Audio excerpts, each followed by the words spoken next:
నూనె గింజ పంటల్లో తెలుగు రాష్ట్రాల్లో విస్తారంగా సాగవుతున్న పంట వేరుశెనగ.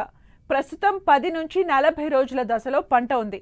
చాలా చోట్ల ఈ పంటకు తెగుళ్లు ఆశించి తీవ్రంగా నష్టం చేస్తున్నాయి.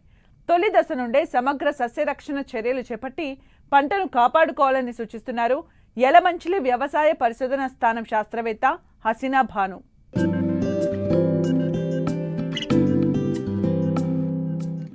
ఆంధ్రప్రదేశ్లోని రాయలసీమ, ఉత్తరాంధ్ర జిల్లాల్లో వేరుశెనగను వర్షాధారంగా విస్తారంగా సాగు చేస్తున్నారు.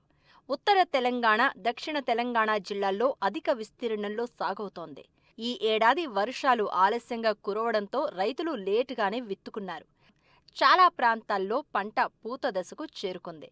ప్రస్తుతం వాతావరణ పరిస్థితుల కారణంగా వేరుశెనగ పంటలో తెగుళ్ల బెడద పెరిగినట్లు శాస్త్రవేత్తలు గుర్తించారు.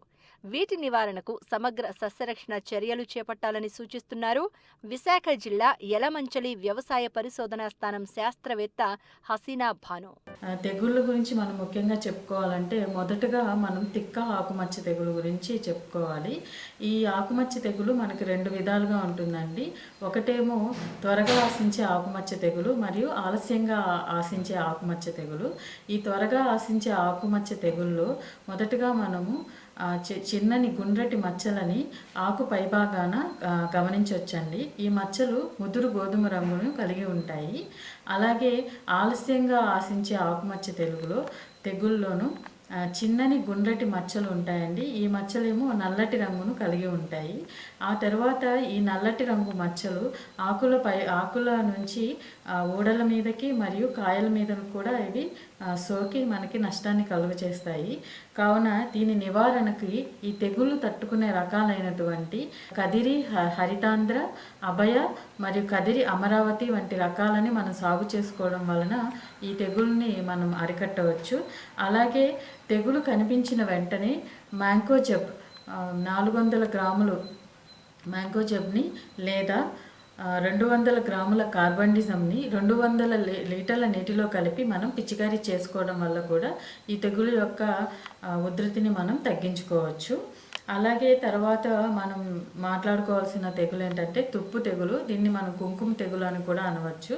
ఇది ఆకుల అడుగు భాగంలో ఇటుక రంగులో లేదా ఎరుపు రంగులో మనకి పొక్కుల్లాగా ఏర్పడుతుందండి ఇది.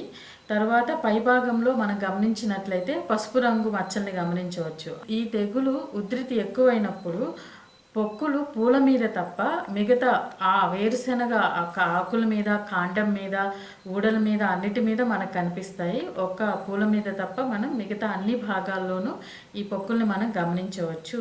సో దీని నివారణకు మనం 400 గ్రాముల క్లోరోథలోనిన్ లేదా 200 మిల్లీలీటర్ల ట్రైడిమార్ఫ్ లేదా 400 గ్రాముల మ్యాంకోజెబ్ మందును 200 లీటర్ల నీటిలో కలిపి మనం మొక్కలు బాగా తడిచే విధంగా పిచికారీ చేసుకుంటే ఈ యొక్క తెగుల్ని మనం నివారించుకోవచ్చు. తర్వాత ముఖ్యంగా ఇది చాలా ముఖ్యమైన తెగులు అండి వేరుశెనగలో మొదలుకుళ్ళు తెగులు. ఈ మొదలుకుళ్ళు తెగులు ఆశించిన మొక్కలు అంటే ఈ మొదలుకుళ్ళు తెగులు ఆశించినట్లయితే ఈ యొక్క కాండం ఈ నల్లటి శిలీంధ్ర బీజాలతో కప్పబడి ఉంటుందండి. తరువాత ఈ మచ్చలు అనేటివి ఈ తెగులు యొక్క మచ్చలు నేల మట్టంపై ఉన్న కాండం మీద నుంచి క్రమేపీ కొమ్మల మీదకి ఆశించి ఈ కొమ్మలు అనేటివి ఎండిపోయి మొక్క అనేది చనిపోతుంది. ఎదిగిన మొక్కల్లో కన్నా ఈ తెగులు సోకినట్లయితే మొక్కలు వడలిపోయి ఎండిపోతాయి. దీని నివారణకు విత్తే ముందు మనం కిలో విత్తనానికి 1 గ్రాము టెబికొనజోల్ లేదా 3 గ్రాముల మ్యాంకోజెబ్బును కలిపి విత్తన శుద్ధి చేసి తర్వాత మనం విత్తుకోవాలి.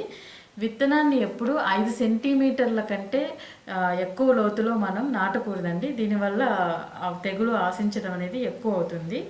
తర్వాత శనగ పంటతో మనం పంట మార్పిడి చేయడం వల్ల కూడా ఈ యొక్క తెగుల్ని మనం అరికట్టవచ్చు.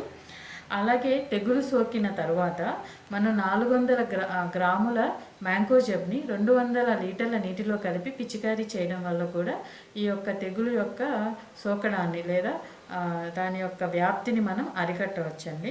తర్వాత ముఖ్యంగా మనం మాట్లాడుకోవాల్సింది కాండం కుళ్ళు తెగులు అండి.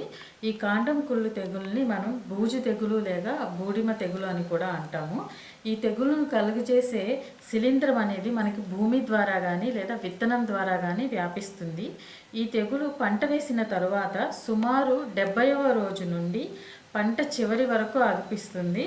సో తెగులు సోకడం ఆశించడం వల్ల ప్రారంభ దశలో మొక్క మొదల్లో ఉన్న శాఖలు పసుపు వర్ణంలోకి మారి ఎండిపోతాయి. ఆ తర్వాత భూమిపై ఉన్న కాండం తెల్లటి బూజు తెరలుగా ఏర్పడుతుంది.